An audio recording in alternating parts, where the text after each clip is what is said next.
Voilà, bienvenue donc à notre spéciale émission qui démarre.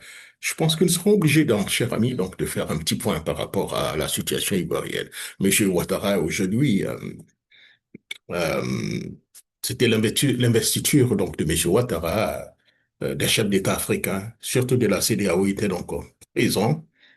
Nous l'avons vu. Et quand je voyais un peu ce, l'événement d'aujourd'hui, croyez-moi, j'ai eu vraiment pitié pour l'Afrique. Pitié. Voilà. De voir des chefs d'État de la CEDEAO présents, ceux-là même qui disent qu'ils défendent leur constitution, qui sont contre les coups d'État, qui sont contre la manipulation donc des tests, se sont retrouvés autour de M. Ouattara en train d'applaudir un vieillard de 83 ans qui a violé les principes donc de la séparation donc des pouvoirs, qui a violé pratiquement tous les tests pour se retrouver à un quatrième mandat, qui a exclu, qui a exclu donc des candidats potentiels. Quand j'ai vu Diomaye Faye, j'ai eu un peu pitié pour l'Afrique. Voilà quelqu'un qui a été victime de l'exclusion et autres. Il a quand même pu se présenter grâce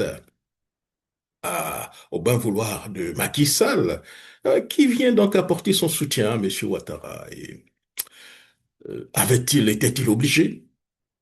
Je ne sais pas. Mais j'ai eu quand même pitié pour l'Afrique et je me suis posé la question, où allons-nous?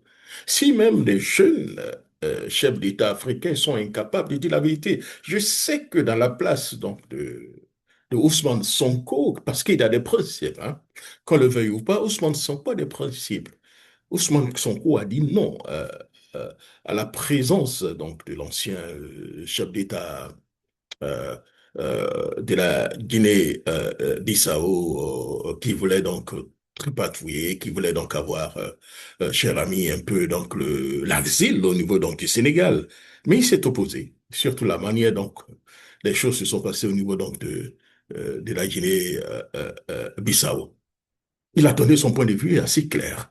Et nous avons en face de nous quelqu'un qui a des principes. Qu'on aime ou on n'aime pas, mais c'est qu'un homme qui a des principes. Il a fait valoir donc ses principes. Et voilà ce que j'appelle donc les chefs d'État de la nouvelle génération. Pas ceux qui arrivent avec des idées de l'ancienne génération et qui pensent ils vont faire donc changer donc les choses. Donc j'ai été certainement très surpris donc de voir les Diomaye Faye applaudir M. Ouattara à un quatre mandats. Son papa, 83 ans, qui tripatouille les tests, qui exclut des candidats potentiels, voilà, qui fait tout ce qu'il peut pour aller à un quatrième mandat. Aujourd'hui, il vient nous parler donc de le quatrième mandat sera le quatrième mandat de la nouvelle génération. De quoi il nous parle? Peut-être qu'il parle encore à ses militants, parce que, vous savez, ces militants, comme ils veulent, ils sont non seulement esclaves de M. Ouattara, mais M. Ouattara aussi esclave d'eux. Donc, en réalité, il ne parle qu'à ses militants. Il dit à ses militants, voilà, nous allons donc aller à un quatrième mandat. Mais ce qui m'a fait un peu tiquer, c'est ça, hein, c'est un peu la réaction que j'ai vue ici. Et voilà ce que la personne dit. Monsieur le président Alassane Ouattara, ce mandat, selon lui, sera donc le mandat de la transmission générationnelle. Et donc, de conclure, hein, qu'il y a une personne qui a répondu à M. Ouattara, il dit, ce n'est pas mieux donc de parler de la transition, de la transmission génétique, parce qu'en réalité, en réalité, qui le RDR, devenu RHDP aujourd'hui, voit comme successeur de M. Ouattara? C'est plutôt son fils, enfin, je vais dire son frère, celui qu'on appelle photocopie. C'est lui qui est maintenant est en train d'être présenté comme le candidat potentiel. C'est lui qui devient donc l'Ahmed Bakayoko. Vous savez, si vous voulez savoir en qui M. Ouattara a confiance, ce sont des personnes qui placent pour être député à Bogo et après Yopougon. Quand vous êtes député à Bogo, regardez très bien, hein, ceux qui à un moment donné on se voyait donc successeur de M. Ouattara, c'est ceux-là qui ont été donc députés à Yopougon. Ahmed Bakayoko, Kandia Camara, vous comprenez? Voilà. Donc, quand on vous place à Abobo, puisque c'est le fief traditionnel de M. Ouattara, c'est-à-dire que vous êtes un peu pressenti comme le candidat potentiel de M. Ouattara, ou bien pour le RHTP. Donc, c'est M. Koufoutroupi.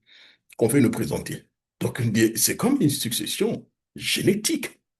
On est parti de M. Ouattara, il écarte tous nos candidats pour nous présenter qui a encore photocopie pour être son successeur.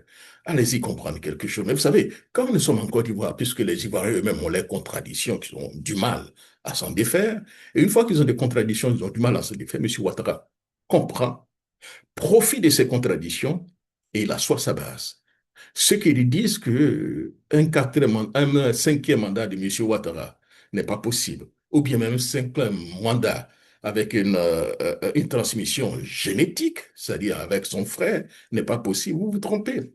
Parce que nous sommes en Côte d'Ivoire, hein, et les politiciens ivoiriens ont tellement d'ego, ils sont tellement rendus stupides dans leurs égos, hein, que parfois créent les conditions pour que M. Ouattara pérennise ses mandats.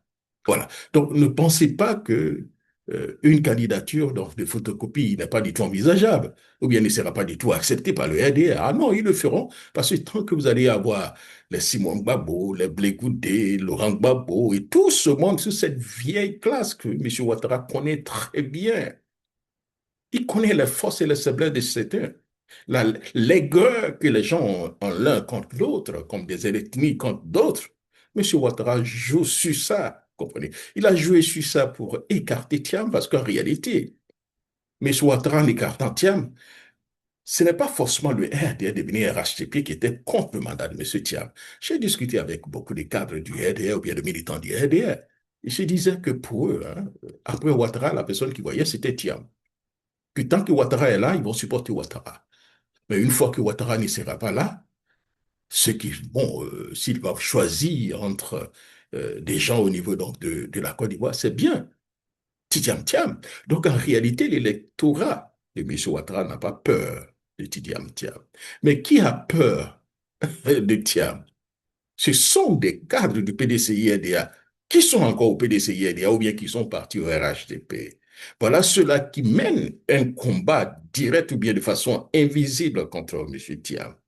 Ensuite, ceux qui sont encore du PDCI-RDA, qui sont à l'intérieur du PDCI-RDA, qui n'ont pas du tout digéré encore leur défaite, ou bien qui n'ont pas du tout à digérer encore, selon eux, l'hégémonie donc, de M. Ouattara, de M. Thiam, l'avènement de M. Thiam, c'est ceux-là qui sont devenus les vrais ennemis donc, du M. Thiam. Et en plus, au niveau donc, de opposition, la haine qui continue. Il y a certains qui n'ont pas du tout intérêt à voir M. Thiam être président. Ils préfèrent un Ouattara président qu'un Thiam. Ils ont plusieurs calculs. Hein. Je ne vais pas du tout rentrer dans d'autres calculs qui vont nous amener dans des débats à ne point finir. Mais le premier point qu'ils se sont dit, tiens, vous mettez un jeune Thiam qui est là, il est parti pour 10 ans. Alors que vous mettez M. Ouattara, comme il lui dit, il est parti. Normalement, pour eux, M. Ouattara n'ira pas à un cinquième mandat. Donc, pour eux, c'est beaucoup plus facile pour eux de revenir au pouvoir après Ouattara que de laisser Thiam au pouvoir. Donc, voilà des faux calculs que les gens ont toujours manigancés au niveau donc, de l'opposition, au niveau même du PDCI et des qui nous met dans la situation dans laquelle nous sommes. Parce que les gens ne pensent pas loin à la petitesse d'esprit, petit. Celui qui peut réellement battre les Ouattara, c'est Thiam.